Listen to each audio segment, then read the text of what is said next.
Bonjour à toi. Aujourd'hui, je vais regarder avec toi l'ordre croissant lorsque tu as des nombres un peu plus grands, donc qui peuvent se rendre aux unités de mille, dizaines de mille, ainsi de suite. Alors, ce qui est important de te rappeler, là, c'est que l'ordre croissant, tu commences du plus petit nombre jusqu'au plus grand. Donc, tu vas voir, je vais faire un exemple pour t'aider à bien comprendre. Donc, je dois garder en mémoire, je dois placer mon nombre le plus petit jusqu'à mon nombre le plus grand. Alors, je vais commencer en regardant mes nombres. Ça va déjà m'aider un petit peu à les comparer. Alors, j'ai 5045, 4027, 6039, 7045, 1325 et 9875. Alors, pour savoir lequel est mon plus petit, je vais déjà comparer et je vois que tous mes nombres se rendent aux unités de mille. Alors, je vais devoir commencer par les unités de mille pour voir quelle unité de mille a le plus petit chiffre à cette position-là.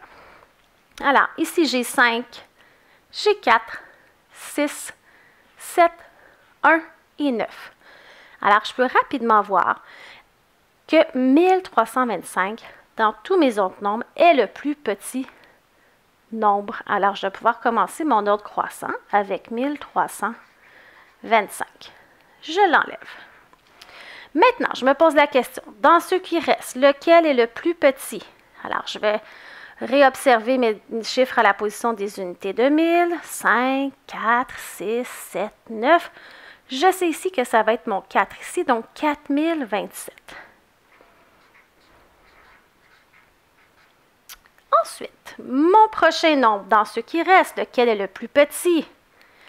Alors, j'ai 5 à la position des unités de 1000, 6, 7 et 9. Donc, ça veut dire que ça va être 5045.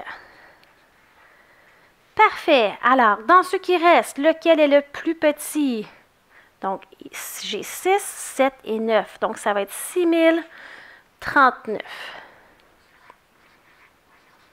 Je me pose encore la question, dans mes nombres qui restent, lequel est le plus petit? Alors, j'ai 7 aux unités de 1000 et j'ai 9. Alors, ça va être celui avec le 7 aux unités de 1000, donc 7045.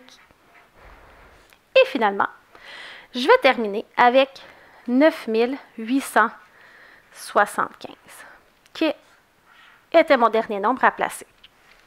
Donc, si tu prends le temps de les comparer, les chiffres aux différentes positions, peut-être que tu n'as pas besoin de cette stratégie-là, mais ça peut être une stratégie efficace si vraiment tu es tout mélangé dans tes nombres. Alors, n'oublie pas d'aimer la publication et de t'abonner à ma chaîne YouTube.